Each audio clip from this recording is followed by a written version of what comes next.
Here's a gross oversimplification for you heading into this weekend. If you see on the visitor's first possession, Najee Harris or Jaylen Warren, if he happens to be out there for whatever reason that early, running forward or just falling forward for 5 yards, 7 yards, 9 yards on any given carry, they're going to be okay. Good morning to you. Good Thursday morning. I'm Dejan Kovacevic of DK Pittsburgh Sports, and this is Daily Shot of Steelers. Comes your way bright and early every weekday. If you're into hockey and or baseball, I also offer daily shots of Penguins and Pirates that I hope you'll also check out. Steelers versus Bills is 1:02 p.m. Sunday in Orchard Park, New York. The odds makers, as we were discussing yesterday, see the Bills as prohibitive favorites, anywhere between 9 and 10 points on the constantly moving scale.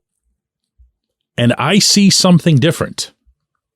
I see a perception that the Bills are really good at run defense, and I see a perception that the Steelers aren't very good at running. Both of those predicated on 17 game bodies of work. So that kind of makes it understandable, especially if you're not a believer in momentum. But I'm going to throw some numbers at you. I did some digging, and not on the Pittsburgh side. The Bills' run defense ranks 5th in the NFL. Pretty impressive, right? They allow, on average, 110.6 yards per game on the ground. Pretty nice. They're also pretty good against the pass. 7th, allowing only 196.6 yards per game. So they've got that defensive front. They've got those experienced guys that I've been referencing all week in the secondary. But here's the deal. I started looking at some of their game logs, okay? Be patient with me on this because I think it's worth it. When you think of the way Najee and Jaylen have run over recent weeks, would you agree with me that they're guys that can be counted on at this stage of the season with where the Steelers' offense is right now, with the way the line's blocking, with the way the passing game is keeping teams from loading up the box and all that other stuff? Would you agree with me that those guys are better than a 4.3 yards per carry average? Would you? Okay, good, because that actually happens to be true. Over the last 3 games, since Mason Rudolph became quarterback, coincidence or not, and I don't think it is coincidence, Najee alone went from 2.8 to that 4.3 figure, and he has sustained it over these past 3 games, in which he has run for a total of 312 yards and 4 touchdowns, all on the ground. Jaylen has added 130 yards. I don't think he's been at his best, and he still put in 130 yards with his own per carry average being at 3.9. So let's take the 2 of those guys, kind of lump them together as if they're one person that's going to produce roughly, 25, 30 carries if you're in a competitive game. And listen to this. I went through the Bills' past few games, and I essentially discounted running backs who really either aren't any good anymore or never were a big threat to pile up a lot of yards. And that was 2 guys over their past half dozen games. It was Ezekiel Elliott, the Patriots, Clyde Edwards-Helaire, just a, little dude who every once in a while will squirt through for a few yards. And sure enough, the damage done to the Bills was minimal.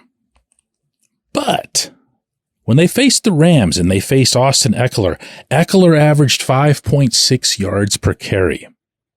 Tony Pollard of the Cowboys averaged 4.7 yards per carry.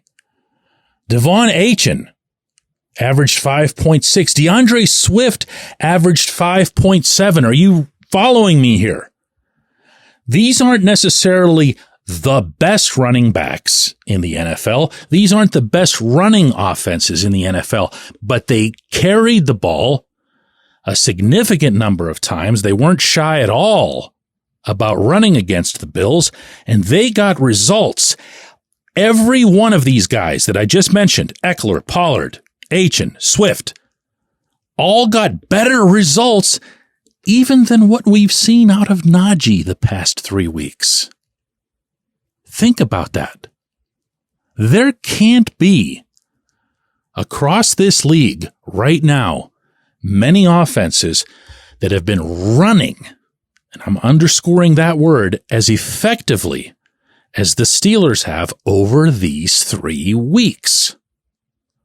So if you're the Bills and that's the way you handled those other guys, and the Steelers, theoretically anyway, might be better at running the football right now than those other teams, now you're starting to see, okay, so if the Steelers can go out there on that first series, maybe the second series, I don't mean to be too literal with this, and assert themselves physically and let the Bills know that, hey, this thing that we're doing here, this running the football here, we're not going to stop this. You might stop us on the first series. You might force a 3 and out.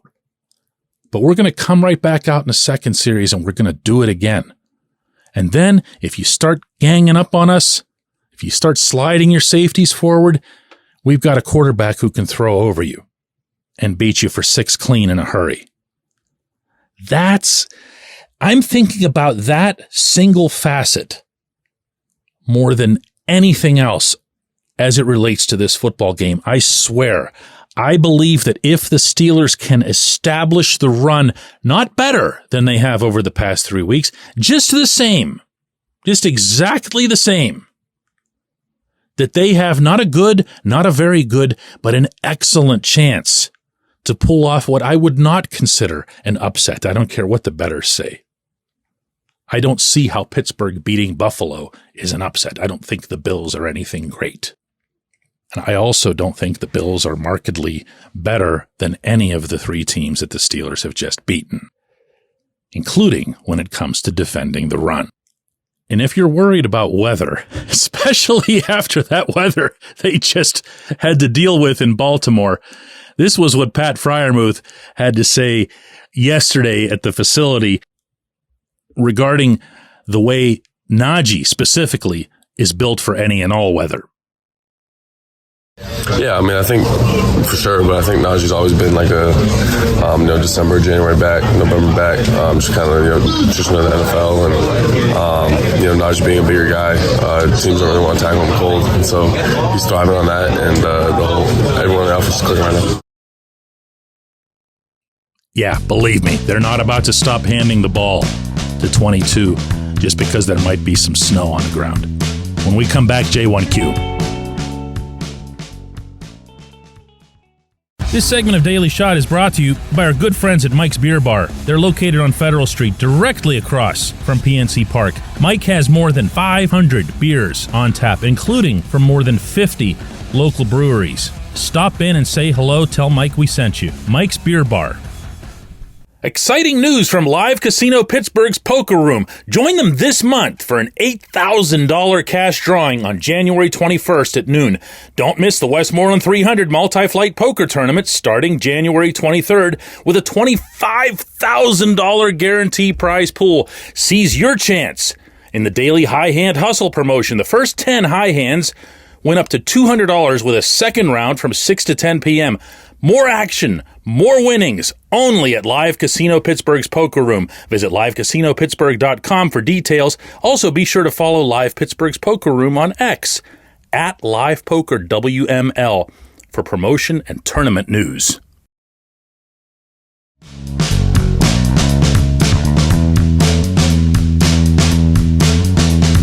Today's J1Q comes from Michael, who says, DK, I'm a big fan and listen to your daily shots religiously. Can you please share your thoughts on whether or not the Steelers will make Mason Rudolph an offer, or will they just let him go into free agency? Could you share your thoughts on Mason's future, please? I sure can, Michael, and I appreciate the kind words at the beginning of that. My feeling is that there is a relationship between Rudolph and Omar Khan that is more significant than what kind of offers he could receive from the outside. My feeling is that there would be a trust related to his work ethic, to his commitment to the craft, to his patience, to his persistence, to showing up to be a number 3 in what had to be a really, really humbling circumstance for him, and to have clearly absorbed as much as he did about this offense, but about offenses in general and about defenses in general, because he paid attention and he watched when Kenny Pickett was out there and he watched when Mitch Trubisky was out there. He didn't say, I don't have anything to learn from it. He learned. He learned. It shows. He's improved. All you have to do, and I actually did this just a couple weeks ago, is go back to some of Mason's tape from the start against the Lions in 2021. That was the one that ended in a 16-16 tie, very undeservedly from Mason's perspective, and that there were fumbles and dropped passes and everything in overtime. He should have been the easy winner in that one. But you could see just such a different player, such a different quarterback. His feet were bouncing all over the place. His head was swinging left and right, trying in vain, apparently, to make reads. That's not what we're seeing right now. And that's the reason that people on the inside can look at Mason and go, okay, so this improvement is real. He's not just connecting on a handful of passes. He's not on a hot streak. He's just a better quarterback than he was when he came here. Simple as that. And I think that's part of what's been hard for a lot of people, and by that I mean outside the building, to accept, is they've made up their minds about Mason from stuff from 4 or 5 years ago, and not a lot of people like to change their minds anymore. That just seems to be a cultural thing. Maybe it's political. But when I think of Mason and the Steelers, I think of Mason and Omar. I think of the Steelers' respect for him. I think of Mason's respect for the Steelers. And I think there is a way that it'll get done. I also happen to think, can I throw this in? Okay, is this going to... all right, let me think about whether or not I want to share this thought with you here before I... All right, here, I'll do it this way. Because this is a little conspiratorial, and I'm not all the way in on this one, but I'll share it anyway. When Tomlin keeps saying after every game, he did a nice job. He did a nice job. And then after the third one, he came back with, he did a nice job. There's a pattern in place, and it's a pattern that's starting to look a little obvious. Did you know that Rudolph's passer ratings these past 3 games have been 124, 112.2, and 115? Not since the 2014 season has any Steelers quarterback had 3 consecutive games at that level. Not since the 2014 season, a decade ago. Prime Ben Roethlisberger with Antonio Brown and all those weapons and everything. That's how long it's been. And all your head coach is coming up with is nice job, nice job, nice job. Here I go. I could be convinced that the head coach is in on something to try to keep Mason's price down. That's all I'm going to say here. You guys do what you want with it. I appreciate the question. I appreciate everybody listening. And we'll do another one of these tomorrow. And by the way, we'll also keep doing them through the weekend. It's playoffs. It's time to get serious. Daily Shot of Steelers is about to become for real daily, meaning through the weekends.